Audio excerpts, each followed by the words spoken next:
ప్రశ్నించడం నేర్చుకో.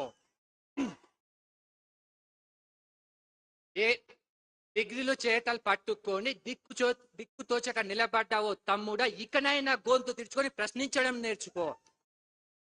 జిందా హై తో మర్నా సీకో, కదం కదం సే లడ్నా సీకో. ఇదే కరీంనగర్ స్టేడియంలో ఇక్కడే ప్రియాంక గాంధీ, రాహుల్ గాంధీ, అలాగే మన సీఎం రేవంత్ గారు ఒక మాట అన్నారు. ఆ మాట ఏంటో తెలుసా? మా ప్రభుత్వాన్ని తీసుకొస్తే 2 లక్షల ఉద్యోగాలు ఒకే సంవత్సరంలో భర్తీ చేస్తున్నారు. అదే యువ గలం, అదే యువ డిక్లరేషన్. అప్పుడు యువ డిక్లరేషన్ గురించి మమ్మల్ని ఇప్పుడు అడిగితే నోటిఫికేషన్ ఎక్కడ అని మేము అడిగితే భవిష్యత్తుకి సావండి, ఎండింటికి సావండి అని అంటారా? మేము అడిగింది ఏంటి? మేము అడిగింది కొలువులు, నువ్వు ఇచ్చింది కన్నీరు. మేము అడిగింది నోటిఫికేషన్, నువ్వు చూపిస్తుంది పోలీస్ స్టేషన్. మేము ఉద్యల జాతర అడిగితే గద్దెనెక్కిన మమ్మల్ని బలి వేయడాన్ని చేస్తున్నావు కదా. ఈదా దిల్సుఖ్ నగర్ లో, అశోక్ నగర్ లో మా రక్తాన్ని చిందిస్తున్నారు కదా లాఠీ చార్జ్తో. ఇదేనా ప్రభుత్వం? ఇదేనా? గాంధీ భవన్ గదులలో కూర్చొని మా ఆకలి కేకలను అవహేళన చేస్తున్నారు కదా. ఈదా దిల్సుఖ్ నగర్ స్టడీ హాల్లో, లైబ్రరీలలో మా గుండెల బరువు కన్నీటి వరదలు కారుతుంది కదా. ఇంకా ఎలా చెప్పాలి? ఇంకా ఎలా చెప్పమంటారు? ఇదే కాంగ్రెస్ ప్రభుత్వము దిక్కుతోచని స్థితిలో చావు బతుకులో ఉంటే మా నిరుద్యోగ మిత్రులు ఆక్సిజన్ ఇచ్చి బతికిస్తే నువ్వు గద్దెనికి కూర్చొని మమ్మల్ని నరకాన్ని చూపిస్తున్నావు కదా. గుర్తు పెట్టుకో రేవంత్ రెడ్డి సార్, నిరుద్యోగులు రాముడు విడిచిన బాణం లాంటి వాళ్ళు. రాముడు లేదే రామేం లేదు, నిరుద్యోగ సపోర్ట్ లేదే మీ ప్రభుత్వం లేదు.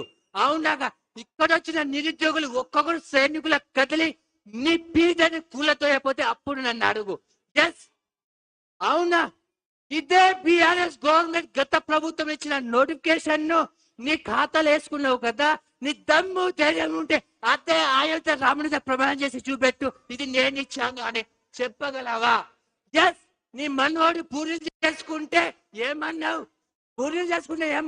అదే మనవాడుని టీజీపీఎస్సీ అని కొట్టి చూపెట్టు. నోటిఫికేషన్ ఈ ప్రభుత్వం ఇచ్చిందా లేదా? గత ప్రభుత్వం ఇచ్చిందో తెలుస్తుంది కదా. అప్పుడు వాడు అంటాడు, తాత ఇది మన నోటిఫికేషన్ కాదే, కేసీఆర్ తాత ఇచ్చిన నోటిఫికేషన్ అంటాడు కదా. అవునా కాదా? నేను ఒక రిక్వెస్ట్ చేస్తున్నా, గీతమ్మ విని ఒక రోజు ఆన్లైన్ పెట్టకమ్మా, అప్పుడైనా మా బాధ ఏంటో తెలుస్తుంది. అవునా కాదా? అయ్యా నువ్వు పెట్టుకునేది ఎవరితో? ఈ నిరుద్యోగుల గురించా? ఈ నిరుద్యోగులే పడిపోతున్న నీ కాంగ్రెస్ జెండాను భుజంపై మోసి ఒక్కొక్క జీవితం ప్రాణం పెట్టి పత్తి చెన్నులో కాలు మొక్కి నువ్వు ప్రభుత్వాన్ని తీసుకొస్తే ఏమంటావు? పేడ్ ఆర్టిస్టా? మేం పేడ్ ఆర్టిస్టా? కెమెరా అక్కడ తిప్పండి, వీళ్ళు వచ్చిన నిరుద్యోగులు పేడ్ ఆర్టిస్టా తెలుస్తుంది. వీరి కళ్ళలో కాలం పడాలి, వీరి కళ్ళ మంట పడాలి. అవునా? ఏ నిరుద్యోగులు అయితే నువ్వు తప్పుగా మాట్లాడినావు? అదే నిరుద్యోగులు శూన్యం నుంచి సునామీని సృష్టించి తెలంగాణ తెచ్చిన వాళ్ళము. అదే నిరుద్యోగులు ప్రభుత్వాన్ని మార్చి నిన్ను గద్దెనెక్కిస్తే మమ్మల్ని అవహేళన అంటావా? మమ్మల్ని పేడ్ ఆర్టిస్ట్ అంటావా? గుర్తు పెట్టుకో రేవంత్ రెడ్డి సార్, నిన్ను మమ్మల్ని చావమంటున్నావు కదా, మా శవాలతో రాజకీయం చేస్తావా? మా శవాల మీద చిల్లరెట్టుకునేలాగా బతుకుతున్నావు కదా. అవునా? గుర్తు పెట్టుకో, మేము నిరుద్యోగులమే. ఈ నిరుద్యోగులని సైన్యాన్ని కదిలి నిన్ను పాతాలని తొక్కపోతే నన్ను అడుగున్నావు. ఈ నిరుద్యోగులమే ఏమన్నావు? కాంగ్రెస్ వస్తే మార్పు వస్తుంది. ఆ మార్పు ఏంటో తెలుసా సార్? మమ్మల్ని కుమిలి నరకంగా చచ్చిపోతుంది. ఇదా మీ మార్పు? ఇదా ప్రజా పాలన మీది? నువ్వు అన్నావు కదా, ఒక్కటికి 100 నువ్వు ఒక్కొక్క మాటకి 100 సార్లు నీకు గిఫ్ట్ ఇవ్వకపోతే నన్ను అడుగు. నువ్వు అన్నావు కదా వచ్చే ఎలక్షన్ లో 117 అని.